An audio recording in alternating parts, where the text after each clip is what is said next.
Ahora le quiero dar la bienvenida a tres panelistas muy conocidos en temas de desarrollo, inteligencia artificial, desde distintas tres esferas, llamémoslo así. Una esfera desde el tema corporativo, una esfera desde el banco, desde un banco de desarrollo, y una esfera desde una iniciativa de Big Data for Social Good, de Big Data para el bien social, que ha generado un movimiento y en el cual alguna vez tuve la oportunidad de trabajar en esta iniciativa. Quiero darle entonces la bienvenida a Cristina Pombo, a Emmanuel Letusé y a Richard Benjamins. Voy a comenzar, digamos, este panel. Busca un poquito, digamos, reorientar y entender cómo podemos relacionar todos estos conceptos de inteligencia artificial, avances en marcos éticos, esfuerzos desde estos distintos enfoques al tema del sector humanitario, ¿sí? ¿Cuál es esa conexión que nos está haciendo falta y queremos entenderlas? Entonces, quisiera, que no sé si los están viendo ya, me gustaría que hicieran un saludo y voy a presentarlos, voy a tomar unos minutos presentando a cada uno, leyendo sus experiencias y vamos a hacer unas rondas de preguntas para cada uno de ellos. Manuel, tienes la posibilidad, yo sé que Manuel entiende español, pero tienes la posibilidad de tener el intérprete. Y recuerden que pueden tener también los participantes, tener en el botón de abajo de intérprete pues la traducción simultánea. Vamos a recoger preguntas hacia el final, ¿sí? Pero pueden ir escribiéndolas y las vamos teniendo, digamos, en la parrilla para estos expertos. Entonces, me gustaría que se presentaran y saludaran cada uno de ustedes. ¿Cómo empezamos, Andrés? Si quieres, Cristina, piensas. Bueno, muchas gracias por la invitación. Mi nombre es Cristina Pombo. Yo trabajo en el Banco Interamericano de Desarrollo, específicamente en el sector social, que es el área que trabaja con los proyectos de educación, mercados laborales, salud, protección social, género, diversidad e inmigración. Gracias, Cristina. Richard. Hola a todo el mundo, yo soy Richard Benjamins, trabajo en Telefónica, responsable e impulsor del uso ética de la inteligencia artificial de Big Data en la compañía. También soy fundador de una ONG que vela por el impacto ético y social de la inteligencia artificial. Gracias, Richard. Emmanuel. So I'm the director of an NGO called DataPop Alliance. That was created about 8 years ago with a Harvard Humanitarian Initiative, the MIT Media Lab and ODI to work on the applications and implications of data, big data, and now, of course, AI for human development. And I'm also currently a Marie Curie Fellow at the University Pompeu Fabra in Barcelona. Gracias, Manu. Bueno, yo quisiera en los siguientes 2 minutos cada uno nos pudiera contar cuáles son esos proyectos actuales que están liderando cada uno de ustedes en temas de inteligencia artificial. Thank you. So, I mean, I think, and I think we'll talk about it during the panel, but I think the first question is to like to define what we mean by AI. So I won't spend a lot of time just going into the, but I think a lot of people mean different things by AI, and so, but yeah, I think that's fine. But I think we have to keep in mind that some people who are really experts in the field will say, well, that's not really AI. So I think we have a pretty broad understanding of AI in what we in what we talk about. And so having said that, so at DataPop Alliance, so we've been trying to do different things related to AI especially in development contexts, such as understanding the impact of COVID-19 on different countries in West Sahel, so in Sub-Saharan Africa, for example. So in places where there are few official statistics, and so there it's the argument that non-traditional data and non-traditional analytics and analytical approaches can actually complement official statistics. So we've done that in those kinds of assessments in 11 countries in Sub-Saharan Africa. Last year, we also worked in Jordan and Lebanon on trying to understand the experience of Syrian refugees in Lebanon and Jordan. 3 years ago, we organized a Data for Refugee challenge that leveraged call detail records, so cell phone data from Turk Telecom, to also understand the experience of Syrian refugees in Turkey. So we've also done work in Latin America. I mean, I won't do a full list. But one last thing I want to say is that, so those are more in the realm of applications. So it's about, leveraging, using machine learning, AI, big data, et cetera, to, diagnose, shed light on processes, et cetera. But we're also trying to work and write and think about the implications. The ethical requirements, the risks, the pitfalls, power dynamics, the relationship between the humanitarian and development context and this nexus that I'm sure we'll talk more about. Issues of trust in AI, trust with AI, regulation of AI. So those are also some of the things we've been working on. Thank you. Gracias, Manu. Richard, Emanuel habló un poquito más del tema de la inteligencia artificial y cómo se podría abordar a contextos humanitarios. ¿Podrías también abordarla en tu intervención? Sí, claro. A ver, la inteligencia artificial, de hecho, se puede usar para muchas cosas, ¿no? Muchos problemas que están relacionados con los objetivos, ¿no?, sostenibles de desarrollo, pues se pueden abordar, ¿no? Nosotros en el pasado, incluso también junto con Manu, ¿no?, trabajamos en Telefónica en temas de desastres naturales, ¿no?, el impacto de esto, y muy recientemente, obviamente, en COVID. O sea, los datos que tienen los telcos pues dicen cosas sobre movilidad, y obviamente la movilidad ha sido una de las cosas más importantes en la pandemia. Entonces todos los gobiernos pues han querido, ¿no?, usar esa tecnología para en la lucha contra COVID, ¿no? También tiene otros vertientes que entiendo que luego vamos a debatirlos, ¿no?, que no me voy a adelantar, pero obviamente esta mañana o hace unos días leí en el periódico que la tecnología, ¿no?, de Clearview, ¿no?, que es la empresa de reconocimiento facial, pues actualmente lo han donado a Ucrania para poder detectar los rusos, ¿no?, los soldados rusos, con nombre y apellido, ¿sabes?, para identificar personas fallecidos o personas que están allí. Claro, son usos de esta tecnología, pero ya vemos la otra vertiente, ¿no?, que no siempre es blanco o negro, ¿no? O sea, como puedes luchar un mal, ¿no?, con otro mal, sí o no. O sea, hay muchos debates éticos, ¿no?, en este sentido. Por eso en Telefónica empezamos ya hace 4 años pensando en, oye, si vamos a usar esa tecnología a gran escala, pues necesitamos algunos principios, ¿no?, dedicados a eso, y publicamos públicamente unos principios de inteligencia artificial que tiene que ser justo, transparente, explicable, con privacidad y seguridad, ¿no?, y basado en las personas, y no solo nosotros, sino también cuando trabajamos con partners o con proveedores.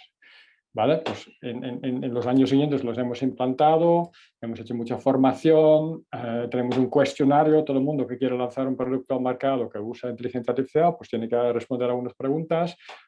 Para poder responder tiene que tener herramientas, tiene que tener formación. O sea, es toda una bola que termina en un modelo de gobernanza, ¿no?, que organiza todo esto, ¿no? Incluso hemos identificado un papel nuevo que se llama un Ray Champion, ¿no? Un responsable, un campeón del uso responsable de la IA, que es como un Data Protection, ¿no? Officer en cada empresa, que es el responsable, es el punto de contacto para los negocios, para ver, oye, si tengo una duda respecto a esto, pues voy a esa persona, y si esa persona y el tema del equipo de negocio no lo pueden resolver, pues se escala a un nivel, ¿no? Para un comité ético, y etcétera. Entonces, esto hemos empezado a implementar en Telefónica, ¿no? O sea, por un lado está el uso, ¿no? Para el bien social, pero por otro lado está el bien uso de esa tecnología. Y claro, aquí debatimos las dos cosas. Gracias, Richard. Cristina. Creo que mi lente es un poco distinto al lente de Richard y de Manuel, porque el trabajo que hacemos desde el Banco Interamericano de Desarrollo es apoyar a los gobiernos. Lo que nosotros vimos hace unos años y seguimos viendo es muchos gobiernos en Latinoamérica y el Caribe están entusiasmados con la idea de usar los datos y de los datos que están recabando de su ciudadanía. Y como decía Richard, pues aquí hay que tener un poco de cuidado en cómo se están usando los datos, para qué, cuál es el real problema que se quiere resolver, si hay una respuesta de política pública a ese problema que se quiere resolver con la tecnología. Y lo que hacemos entonces, desde donde estoy yo, es armamos una iniciativa que llamamos FAIR-LAC, que es por ese juego de palabras en inglés, FAIR, y en la mitad, y LAC por Latinoamérica y el Caribe. De hecho, Ricardo, que era quien estaba participando antes, es parte de este consejo asesor que tenemos en FAIR-LAC, donde el propósito es apoyar y promover un uso responsable de la tecnología, de la inteligencia artificial en particular, pero empezando desde los datos, que también era lo que estábamos hablando antes, ¿no? de ser intencional con ese uso de los datos. Y en esa medida, la iniciativa de FAIR-LAC lo que hace es trabajar en varios frentes. Uno, con una red diversa de expertos que está desde eticistas, filósofos, la industria, startups, la academia, multidisciplinaria, que pueda nutrir el debate y que dé distintas miradas a los problemas que justo vamos a discutir hoy. También la creación de herramientas, Andrés, porque muchas de estas formas de ser responsable con la tecnología no están en español. La mayoría están en inglés. Y Latinoamérica y el Caribe, y en portugués tampoco hay mucho, necesitan esas herramientas también. Entonces, desde el BID estamos creando una serie de herramientas para pasar de los principios a la práctica, como que está muy bien. Y durante el 2018 y 2019 se crearon muchísimos principios. La OECD sacó sus principios en el 2019, el año pasado UNESCO sacó las recomendaciones sobre la adopción de inteligencia artificial. Una cantidad de las grandes empresas o de la industria tienen sus principios. Nosotros lo que queremos hacer es ayudarle a los gobiernos a traducir esos principios a la práctica. Y eso lo hacemos también apoyando ciertos proyectos pilotos que tenemos en diferentes países que después podemos conversar. De que el gran proyecto en el que estoy trabajando, Andrés, es FAIR-LAC, que es la promoción del uso responsable de la inteligencia artificial, la tecnología y los datos. Genial, muchas gracias por compartir eso. Me gustaría entrar ahora a mirar cuáles son esos problemas éticos que aparecen cuando queremos aplicarlos a proyectos de los que ustedes, por ejemplo, están mencionando. Me gustaría poder, digamos, listar cuáles son esos principales problemas que hay, que encuentras. Entonces, por ejemplo, ya Cristina mencionaba uno del tema de que no hay traducción al español de muchas cosas, y de entrada, pues hay un tema que es una barrera que empieza a generarme algunos elementos también. Richard mencionaba también desde esas iniciativas, desde Telefónica y desde su organización también, que me gustaría que profundizaras también esas iniciativas de sector sin ánimo de lucro que estás trabajando, cómo estás viendo y abordando esos problemas éticos que día a día, cuáles son los principales y cómo generalmente se están abordando. Empezaría por Richard, pasaría a Cristina y luego Manu. De acuerdo, Andrés. Pues la verdad es que allá hay muchas organizaciones, ¿no?, que han lanzado sus principios éticos, sus códigos éticos, hasta el OECD, World Economic Forum, ¿no? UNESCO hace poco. La verdad es que los de UNESCO estaban muy bien, porque no solo hablaban de códigos éticos, sino también de programas políticos asociados a ellos. Es muy, muy completo en el sentido de extremo a extremo. Harvard, ¿no?, publicó un artículo ya hace un año y medio, algo así, analizando todos los principios. Y también la Comisión Europea, ¿no?, ha trabajado los principios éticos, ¿no? Básicamente hay 7 o 8, ¿no?, en grandes grupos, o puede haber 9, ¿no? Siempre es el tema de fairness, o sea, no discriminación, que tiene que ver con sesgos, tema de explicabilidad, las cajas negras, esta rendición de cuentas basado en el humano, pues robustez, seguridad, privacidad, pues a lo mejor hay uno o dos más, ¿no? Pero todos giran alrededor de esto, ¿no? El tema no es tanto, en nuestra experiencia, declarar, ¿no?, que tu uso de la inteligencia artificial va a cumplir con estos principios. De hecho, es una declaración, ¿no? Es como lo dices. Lo difícil es conseguirlo, que se haga, ¿vale? Y ahí hay mucha temática, y de hecho lo que estamos haciendo en la ONG, ¿no?, que se llama Odisea, lo que hemos hecho es, hemos analizado 4 grandes empresas en concreto, ¿no?, Google, Microsoft, Telefónica y IBM, que tienen actualmente programas en el día a día, en la práctica, de cómo aterrizar estos principios en su organización. Qué procesos, qué tecnología, qué modelo de gobernanza, comités, etcétera, ¿no? Y lo que hemos hecho es analizar todas estas iniciativas, estas best practices. Lo hemos relacionado no solo con temática ética, sino también con la normativa, porque al final no solo es la ética, muchas cosas ya están reguladas, entonces hay que asociarlo también a la normativa, con datos personales. Obviamente es la GDPR, pero hay mucha más normativa que es relevante, ¿no?, en este sentido. Y lo que estamos haciendo, de hecho, esto es un informe que presentamos hace unas semanas, ¿no?, públicamente. El informe está en español, pues es fácil por este entorno, y lo presentó el gobierno de España.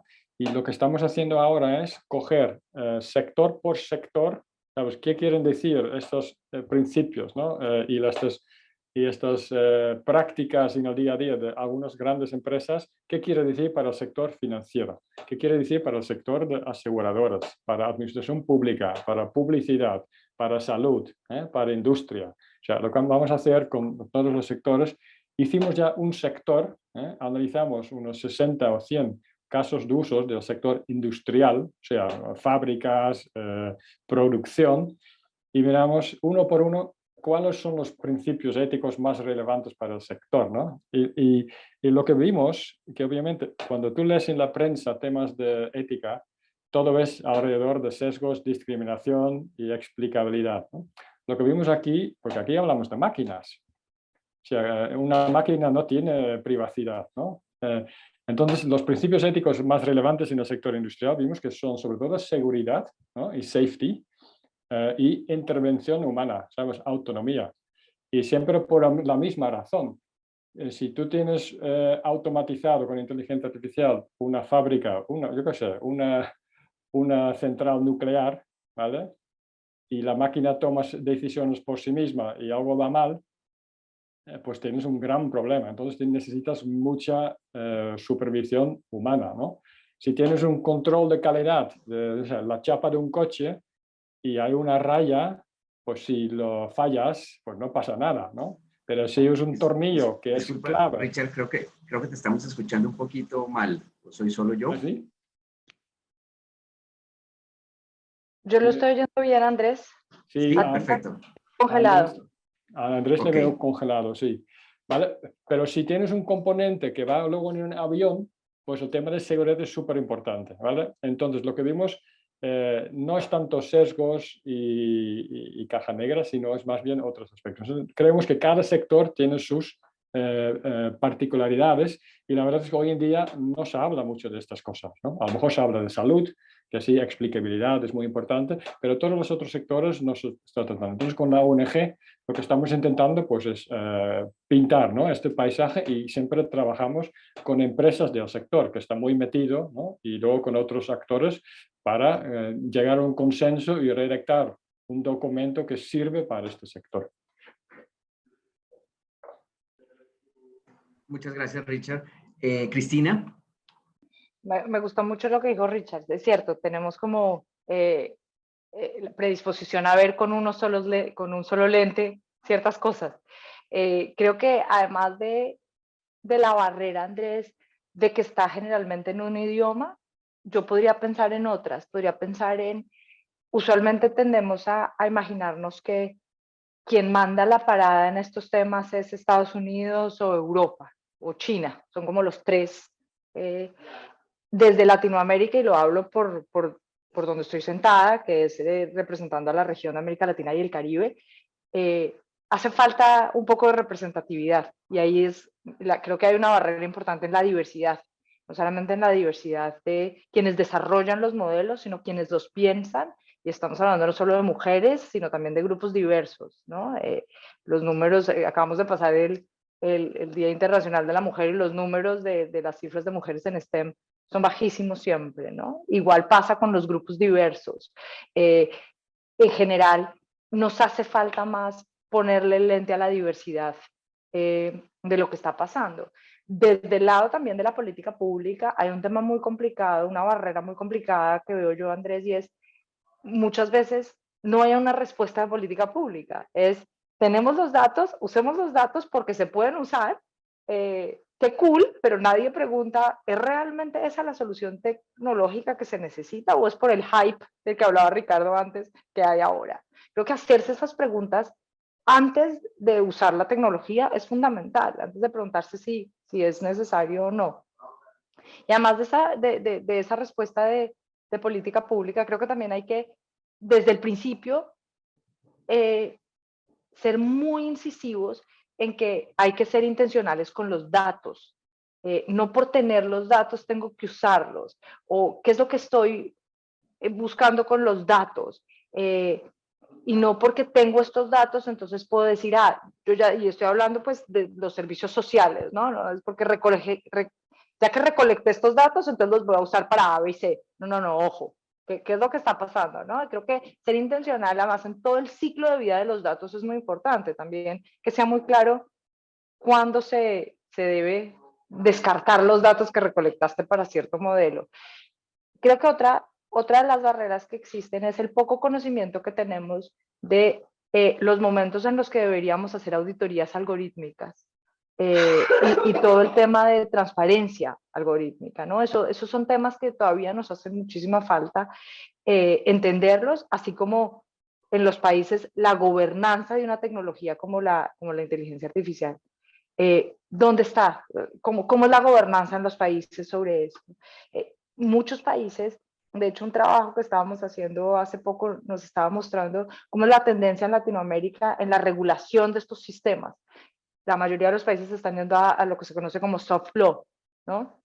Códigos, principios y no regulación. Entonces creo que por ese lado es donde yo veo viene un poco la discusión y las barreras más allá de los principios que se vienen de inteligencia artificial.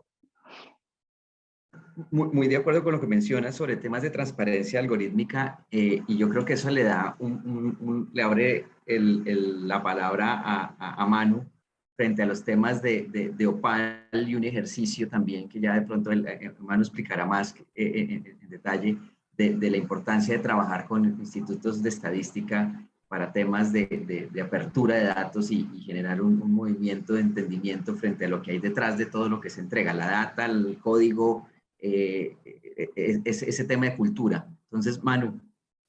Yes, thank you. So yeah, just to add a few reflections to what Richard and Christina mentioned, because indeed, I mean, the points that both mentioned are like, yeah, fundamental. I mean, the fact that there are indeed lots and lots of guidelines and principles or regulations that have been built, like, I think pretty quickly because AI is, I mean, it's both 60 years old or more, but the kind of like the new AI is, you know, about 10, 15 years old, I would say, at most, the kind of like data-driven AI. And so, yeah, I think regulations have taken place at a, you know, a pretty solid pace. The ethical principles that are currently used are also like pretty old. A lot of them go back to the Second World War and the ethical principles of medicine. So there's a set of guidelines that I like, you know, going back to or just mentioning. So for, you know, people who are interested, which are the ethical principles of the Menlo Report. So Menlo as in MENLO. So there are 4, you know, pretty basic principles, but they are covered in the ones that the general principle that Richard mentioned. One in particular that I would like to stress, to also echo what Christina mentioned, is the ethical principle or requirement of participation, so of agency, and I think that's something that's really missing. If we think about humanitarian crises, of course, I mean, you know, displaced populations are the most vulnerable, at least at the time of why they're being displaced, you know, whether it's the, you know, Venezuelan populations leaving the country, or in Ukraine at the moment, and Syrian refugees, you know, before that. And so it can be quite easy for us, kind of, you know, data scientists or economists to say, well, you know, we're going to help them. We're going to do a data challenge, as I mentioned, or we're going to do a project like, you know, like Opal. You know, surely it's going to help, but it's very hard to actually have those communities of populations involved in the design and in assessing the possible harms, the risks. And just as a matter of principle, these are our data that we use. I mean, their data, and I think this question of how can we have, it's called like human in the loop or society in the loop. So how can most or all parts of societies be in the loop? And so that has implications for you know, at school, when and how do we train kids not just to code, but also to just understand the implications of sharing, you know, photos on Facebook, or using TikTok, and so I think we need a kind of like an upgrade of also like educational systems to cope with the risks, but also actually leverage the opportunities fully. And I will just add or finish quickly, and then maybe I'll say a bit more. Of course, I'm interested in the ethics of AI or in ethical AI, but I'm also interested in the ethics of the world and in ethics in general. And I think we live in a very unethical world because of, you know, we could discuss, you know, because of the fact that, you know, almost all disasters are man-made. And I mean man-made. I mean, there are very few that are women-made. Most of them are man-made. And we seem to be bringing, you know, AI to kind of like, or technology to fix, the disasters. But when I talked about Venezuela, when I talked about Ukraine, when you talk about, you know, what's happening in Sub-Saharan Africa, in the US, in Europe, I mean, none of this is a natural, you know, disaster. And AI, sadly, is also grabbed by autocrats, people in position of power, etc., to misinform, to manipulate. And so it's this thing, you know, Richard mentioned that it's a classical case of Promethean fire, where yes, of course it can help, but it can also be very destructive. And so I don't know where I stand in general about, I mean, I'm still optimistic because we have to be optimistic, but we cannot hide two facts. One is that we do live in a very unethical, harsh, scary world because of the actions of powerful men in general. And that AI is a tool that can be used to reinforce those tendencies. And so the question is, who will shape the use of these technologies to counteract those trends? That's the 1 million question. Sí, esa es la pregunta del millón.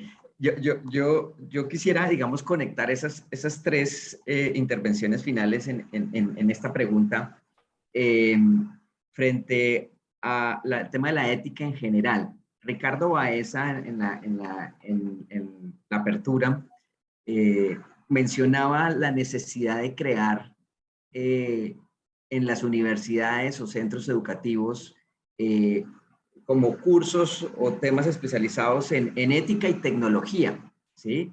¿Cómo ven ustedes ese tipo de iniciativas o qué otro tipo de iniciativas consideran ustedes importantes para entender la comprensión de la inteligencia artificial en la sociedad? So as I mentioned, I mean, I think it's a great idea. A lot of universities have actually started developing programs. So initially very technical and kind of like technical only. So, data science, so building, and of course, the computer science. And increasingly we see these like blending of, social science, data science, computer science, engineering, but also ethics. And I think it's, it's a very welcome trend. It needs to be promoted. It needs to be funded. We're working with some partners on trying to create a network of academic centers working on AI for the SDGs to try and promote cross-learning, et cetera, et cetera. Maybe we need to start at a younger age. So yeah, like as I said, teaching, educating, raising awareness amongst kids about the risk, but also the potential. And so I want to end on a at least for now, also on a positive note. I mean, I'm not a doomsayer. I just think, having been in this field for 10 years, that 10 years ago I thought we would be, the world would be in a much better place than it is now. I mean, there's the data revolution. We can know almost everything. You would have thought that with the internet, social media, we could have created like this world a more rational, compassionate, and it seems to be almost the exact opposite. But I think still that AI and big data have a huge potential to fuel like more reasoned discussions, because we should be able to discuss on the basis of facts. It can improve efficiency. Just as an example, so AI can help with for social protection programs with satellite imagery. You can see, well, these neighborhoods get only 10% of them get social subsidies, but according to this model, it should be 50%. So there are actually 40 percentage points who don't get. You could also look at the other way around. If people trick the system, or if politicians trick the system, you can actually do models of to detect corruption, abuses, and then of course you need humans in the loop to know how far. You don't want a surveillance state. But overall, I'm still optimistic. But I think there is a long hard way to go to like really reap all the potential benefits of AI. And as I've already said, counteract the negative consequences, and in general the tendencies of humans to grab power, to be very profit driven at the expense of other values. Gracias, Manu. Richard. Muy bien, bueno, muy profundo, Manu. Muy profundo tus comentarios, y efectivamente es complicado, ¿no? Yo creo que con respecto a educación, ¿vale? Yo voy a separarlo en distintos grupos de educación. Yo creo que todas las organizaciones, empresas, gobiernos, instituciones, si quieren usar esa tecnología, que usen lo que llamamos la ética desde el diseño. ¿Sabes? No implementar y luego ya ver a ver qué ha pasado, qué pasa, y luego arreglarlo, ¿no? Que es todos los escándalos que hemos visto de discriminación, de sesgos, de de opacidad en los algoritmos que han sido parados, pues después. Yo creo que es muy importante pensar desde el principio, en todas las fases del desarrollo, concepción, diseño, desarrollo, implantación y operación, siempre. Esto es algo que tiene que aprender, ¿no? En las organizaciones. De hecho, en Telefónica lo estamos haciendo, con Odisea lo estamos intentando aplicar, ¿no?, a muchas más organizaciones.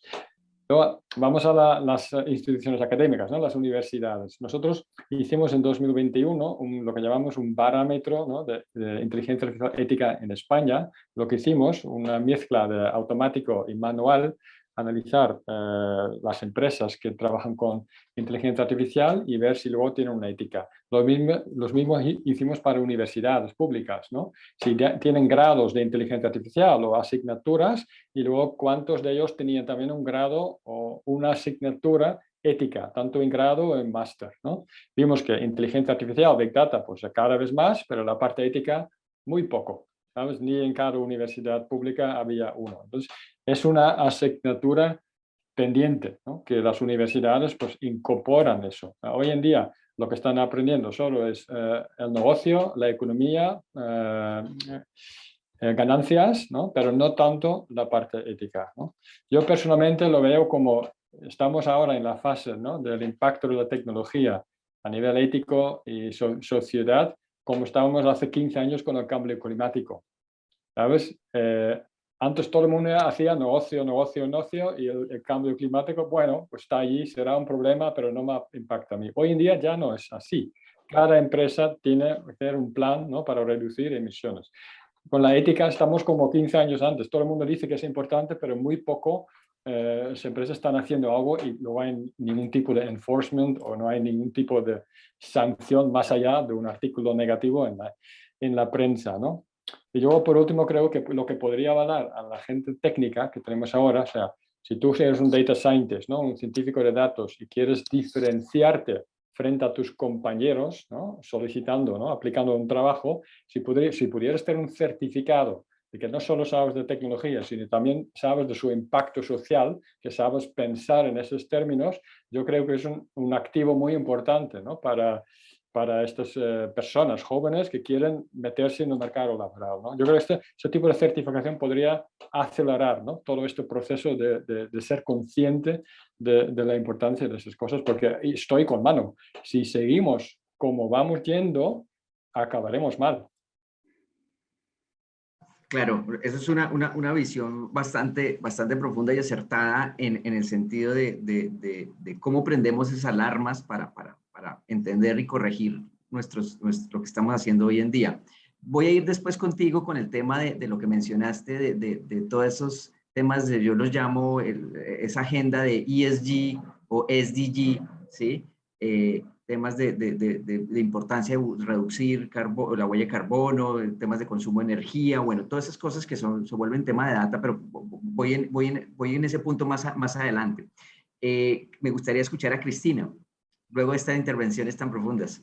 Yo tengo tres cosas que añadir, creo que muy cortas, porque suscribo a la mayoría de lo que he oído de Manuel y de Richard. Digo la mayoría ya les voy a explicar por qué. Primero, estoy de acuerdo con que está bueno pensar en cursos, y cuando yo hablo de ser intencional con los datos, a eso, aparte de eso me refiero, a ser intencional con enseñar qué se está haciendo. Pero creo que nos hace falta también enseñar a hacer las preguntas correctas. A mí me llama mucho la atención que para cosas tan sencillas como que para que un juguete llegue a una estantería pasa por un montón de procesos, pero para que un algoritmo llegue a manos de un adolescente en un juego, nadie ha puesto los ojos en eso. Nadie ha preguntado qué está pasando con eso. Creo que tenemos que empezar a hacernos mucho más preguntas en términos de tecnología y de preguntar, ¿esto sirve? ¿Esto está bueno? ¿Esto está bien? Y creo que lo que decía Manuel al principio ojo, porque lo que nos ha demostrado la humanidad desde siempre es que con un poco de poder se complican las cosas, ¿no? Y la inteligencia artificial no es otra cosa que una herramienta. El ejemplo que siempre dan, un martillo no es malo per se, es malo si se hace algo malo con él. Igual con la inteligencia artificial. Y lo mismo pienso que cuando se dice ética de la inteligencia artificial y poner al human in the loop. Creo que poner al human in the loop es muy importante, pero no solamente es poner el human in the loop, porque eso es un poco antropocéntrico, y justo lo que estábamos hablando ahora, también hay que poner al environment in the loop, ¿no?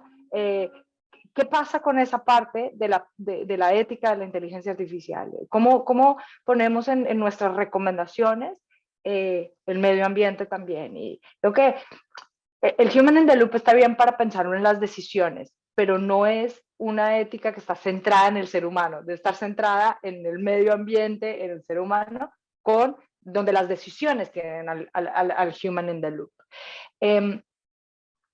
Creo además, Andrés, que es fundamental, y concuerdo mucho con lo que decía Richard, de decir cómo vamos a enforce los temas de ética de la inteligencia artificial, que cuando estamos hablando de auditorías algorítmicas, por ejemplo, sí, ¿qué pasa con una empresa que sus libros son un poco fishy? Pues hay sanciones. ¿Qué pasa entonces con una empresa donde sus modelos son un poco fishy, ¿no? Debería también haber un tipo de sanción. Esa es como la pregunta de regulación que está ahora en el mundo pasando.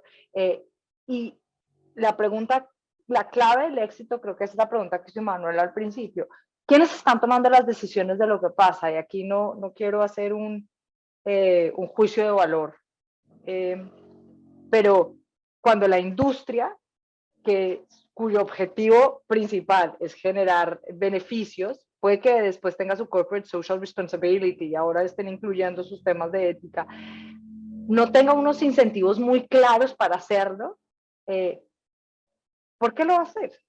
¿Sabes? Y creo que como sociedad civil hay que levantar la mano y preguntar y hacer las preguntas complicadas. Hacerle las preguntas complicadas a los gobiernos también. ¿Usted para qué está usando esos datos? ¿Cuál es ese modelo que usted está diciendo que está haciendo? ¿Sabes? Preguntar, cuestionar. Creo que esa es parte fundamental de la educación en estos temas que tenemos que tener. Voy a pasar de los temas de educación porque entiendo que aquí podemos quedarnos en muchos aspectos y estrategias de cómo lograr generar alfabetización de inteligencia artificial. Aparte hay distintas estrategias, pero quisiera conectar un poco el tema con el sector humanitario. Quisiera ir como a una pregunta que yo veo que siempre la pongo a manera de ejemplo, ¿sí? Muchas veces, por ejemplo, uno requiere para el sector humanitario respuesta inmediata, poder cruzar información de una manera rápida, oportuna, y siempre, digamos, las métricas, si lo puede uno llamar así, están viendo es qué tan oportuno usted generó su intervención. ¿Fue oportuna o no fue oportuna? Y uno quisiera tener acceso a cierto tipo de información que no está anonimizada y que está, y recojo el tema de los tres, el poder, o de Manu principalmente, aquellas compañías que concentran la información o los modelos o ciertas técnicas y que uno necesita esa información, o mejor aún, la data, para poder hacer una intervención mucho más efectiva, ¿sí? Manteniendo los niveles, digamos, de oportunidad. ¿Creen ustedes que los temas del sector humanitario saldrían un poquito de esos marcos normativos o recomendaciones si tuviera un tratamiento especial o no lo consideran? Quisiera con Cristina comenzar. Creo que es difícil hacer. Es importante, y retomo una cosa que dijo Richard en una de sus respuestas, y es cierto que tenemos que fijarnos cómo se responde a cada uno de los casos, ¿no? Pero tampoco se puede convertir en casuística porque entonces perdemos la estandarización o el objetivo que queremos de lograr ciertas cosas. Y entonces no tendríamos principios o recomendaciones, sino dependiendo del caso haríamos unas recomendaciones, valga la redundancia. Creo que para el sector humanitario sí hay que tener mucho cuidado en ciertos aspectos. A mí, por ejemplo, me asusta mucho el tema del uso biométrico. Creo que ahí hay una fina línea en lo que se puede hacer o no se puede hacer. Creo que el caso, es conocido el caso de una agencia importante que recibió los datos de unos refugiados de sus dedos, y después esos datos se fueron leaked, ¿cómo se dice? ¿Cómo se dice leaked? Bueno, Filtraron. se filtraron, gracias. Se filtraron esos datos a la autoridad del país donde esos refugiados estaban saliendo del país. Y fue todo un escándalo, lo que le pasó también hace poco a la Cruz Roja con sus datos.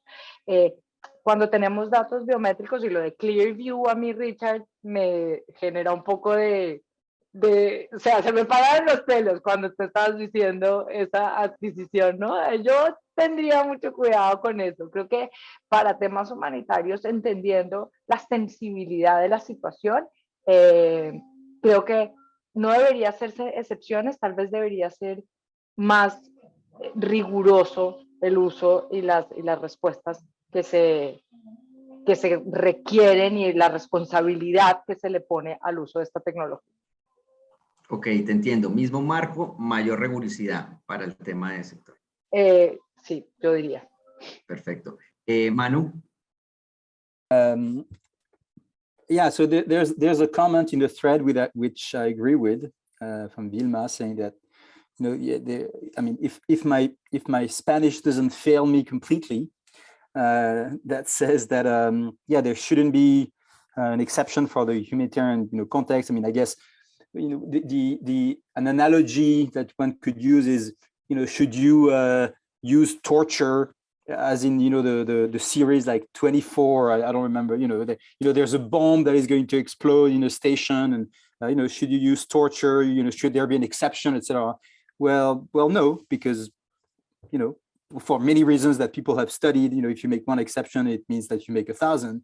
And so I think humanitarian contexts, by their very nature, should provide the kind of like the baseline for what's acceptable and what's not acceptable, precisely because these people are the most, as the comment says, are the most vulnerable, that the risks are heightened, that you can think, you know, we have to be, you know, we have to be very quick, and therefore we're willing to take a bigger risk. Of course, these are difficult trade-offs. If you are in the case of an earthquake, as there was in Haiti over 10 years ago, or in Mexico more recently, or where do you send your truck? And so so you may say, okay, I have all these signals, and my model tells me that, you know, I should go there. But then, of course, you know that, you know, there is like statistical bias, in the sense that you might send your trucks to where there are more people, because that's where you have the more signal, or the more calls for help. And one way to kind of, you know, mitigate that is actually to have domain experts, or people who can actually make those kinds of calls. But I think the general principles should remain the same. And there shouldn't be exceptions for humanitarian context, because the consequences can be so dire. Just one last quick comment is that I completely agree with what Christina said about the you know, human in the loop, and because the model that I'm talking about is like a human in the loop kind of model, or society, or expert in the loop in that case. But that, yes, it is indeed very human centric. There's a concept, you know, the concept of you know, everything planetary as opposed to being global, which I think is a nice concept, which stresses the fact that we're one type of living beings amongst, you know, hundreds of millions, and that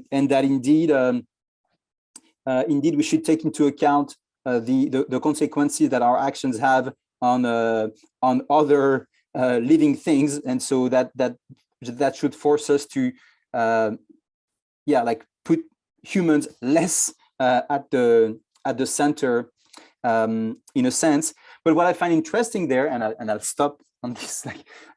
What I find interesting is that this is also, these kinds of recognition or realizations, that's also the product of, partly of evolution, but because we also see the consequences of our actions on the natural ecosystem, etc. So it's human learning at play. Like we're learning things by experiencing the living world and the consequence of our actions. And so, and that's the way algorithms also learn. They learn from data, they learn from experience, which leads me to my hope is this notion of where humans and artificial intelligence, like principles and tools, can work together with at the center this notion of learning to improve outcomes.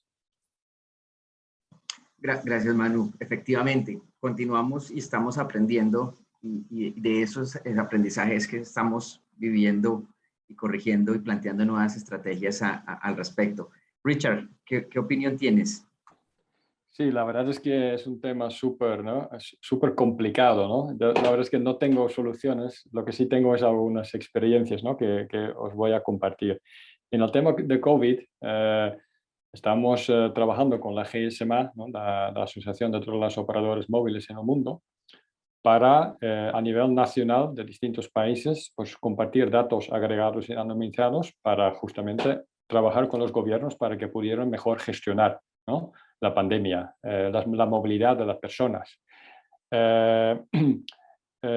Esto también se hizo en todo el mundo, en Europa, en América Latina, en África, ¿no? Tuvimos discusiones éticas porque en algunos países compartes datos con el gobierno puede ver movilidades para gestionar COVID, pero obviamente los mismos datos lo pueden usar para otras cosas. Había algunos gobiernos no tan democráticos. Entonces, ¿qué haces? No usas esa tecnología para que... y la situación en el país está peor, ¿no? Con COVID, o si lo usas y asumes el riesgo... es que no hay soluciones, aunque hubiera leyes aquí, ¿no? Todas estas experiencias, de hecho, lo hicimos en un special issue de Cambridge Analytic University Press, que lo he puesto en el chat, ¿no? Con experiencias de 13 o de 40 países que han compartido datos con el gobierno. Casi todo pro bono, algunos de manera comercial, ¿no?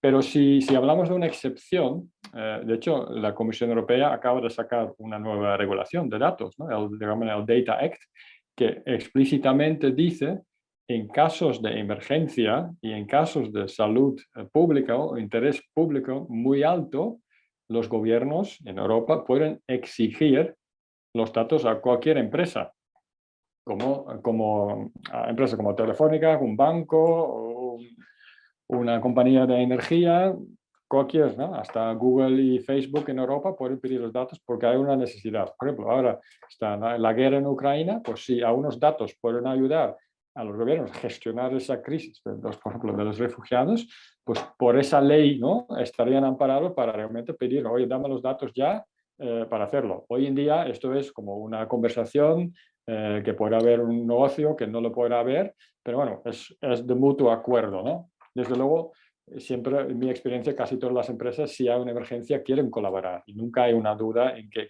están no dispuestos, ¿no? A dar esos datos. Pero entonces, el precedente, ¿no? De una excepción para problemas humanitarios, pues ya está creado oficialmente y hay una herramienta en la cual, ¿no? Estos gobiernos pueden pedir los datos, y obviamente hay un propósito y solo lo pueden usar para eso, hay transparencia, tienen que publicar en un sitio público qué datos han pedido a qué empresa y para qué lo usan. O sea, eso todo requiere un tema de transparencia, pero bueno, está allí, ¿no? Entonces yo creo que siempre es mirar, oye, ¿es ético usar esa tecnología para resolver problemas? Lo que repitió Cristina, ¿no? El tema de Ucrania en Clearview, ¿no? El reconocimiento facial. ¿Es ético usarlo? Pero también podemos preguntar la otra pregunta, ¿eh? ¿Es ético no usarlo? Si tienes la capacidad de hacerlo, ¿es ético no usar esa tecnología para resolver un problema? Y eso yo creo que es una pregunta que muchos gobiernos no se están haciendo y deberían, ¿no? Deberían hacérselo Porque yo personalmente he hablado con muchos gobiernos al principio de la pandemia y que no querían saber nada de usar datos para esto, porque no lo entendían. Entonces, yo creo que también, ¿sabes? Si tienes la capacidad de hacerlo e incluso si tienes la ley detrás de ti para pedir esos datos, pues si no las usas, pues estás en negligencia, ¿no? Gracias, Richard. Me gustaría terminar con una intervención de 1 minuto cada uno frente a una pregunta preparada por el equipo, y es: ¿qué recomendaciones le darían a las organizaciones humanitarias o de la sociedad civil que están interesadas en incursionar en el campo de la inteligencia artificial? Empezaría por ti, Richard. Bueno, yo diría a todas estas organizaciones, por un lado, ¿no? Ética desde el diseño, siempre pensar, ¿no? en los posibles impactos que puede tener el usar esa tecnología, aunque no es obvio. O sea, hay que pensar un poquito más. Eso creo desde el diseño en todas las fases es muy importante. Y el segundo es, la tecnología no resuelve todo. Necesitas muchas cosas más y una cosa es, digamos, tener el mindset, ¿no? Digamos, basado en datos o en digital para saber tratar con otro input, ¿no? En la toma de decisiones de organizaciones humanitarias que puede ser muy disruptivo, ¿no? Y para ellos, ¿no? Yo siempre he trabajado, bueno, no lo voy a decir porque tengo 1 minuto y aquí lo dejo. Gracias. Manu. So just make, so the question is, what would I tell humanitarian agencies? Sí, ¿qué recomendaciones le darías a las organizaciones humanitarias o a la sociedad civil que están interesadas en entender y empezar a incursionar en el tema de la inteligencia artificial? I would say 2 things. So one is that it's actually, I mean, that it is indeed a pretty, scary topic for a lot of people, both because of the potential consequences, what they read, about misinformation, etc. So the kind of like the dark side of AI and big data. Also, that they might feel that the cost of entry, I mean, just to enter the field is that is very high, that is very difficult. So it seems both very, very dangerous and very remote. But that actually it's quite fascinating. That there's real potential for change, and that sort of like the world needs good minds and good people to join the field. That they can start by there are lots of courses online. There are lots of resources that they can take. So it can be a gradual kind of like gradual entry. Step by step. So that's one. And the second is that if they work in the humanitarian sector already, they work in the social sector, to keep telling, like, the world, elected officials, etc., about the problems that they see and the problems that they face, that often, as I said, have very little to do with AI and technology, that cannot only be fixed by AI and technology, and that they can actually use AI and technology to be voices of the people they serve and the problems that they face. Gracias, Manu. Y terminamos con Cristina. Y yo añadiría a esos consejos 2 cosas. Una, sí, hacerlo en fases, pero hacerlo para todo, como capacitarse todos los que hacen parte de la organización. Tanto el que está desarrollando un programa, como el que está en el campo viendo cuáles son las potencialidades y cuáles son los datos que se necesitan recabar, y el project manager que va a tener a su cargo los objetivos de lo que se quiere hacer. Creo que si una organización humanitaria quiere empezar a usar esta tecnología, tiene que entenderla primero muy bien, pero a todo nivel de la organización, precisamente para evitar los los riesgos que estábamos hablando antes. Y la segunda sería, de nuevo, lo que he repetido todo el tiempo, dos cosas. Ser intencional con los datos, que usted tenga en sus manos los datos no significa que pueda usarlos. Pregúntese si puede usarlos, para qué los va a usar. Y que si usted va a usar inteligencia artificial o algún sistema de soporte de decisión, que se asegure que esa es la solución correcta para el problema que está queriendo resolver. Genial, creo que cierras muy bien con tu intervención en estas dos recomendaciones. Quiero agradecerles nuevamente a los tres conferencistas por compartir todas estas experiencias desde sus distintos enfoques. Creo que diría yo que en un 90% con mucha coincidencia, pero pues digamos con preguntas que abre a reflexionar cada vez más, ¿no? Y siempre, digamos, en términos del contexto humanitario, cómo poder brindarle todas las herramientas posibles para hacer mejor la tarea. Y creo que estos temas siempre son muy interesantes ponerlos a discusión de todos. Entonces, nuevamente, muchas gracias y los invitamos para que se queden en el panel en las siguientes sesiones si su agenda les permite. Muchas gracias. Muchas Muchas gracias gracias a Manuel todos. y Andrés. Un gusto a Hasta todos. luego. Vale. Chao, Adiós. chao. Gracias. Adiós.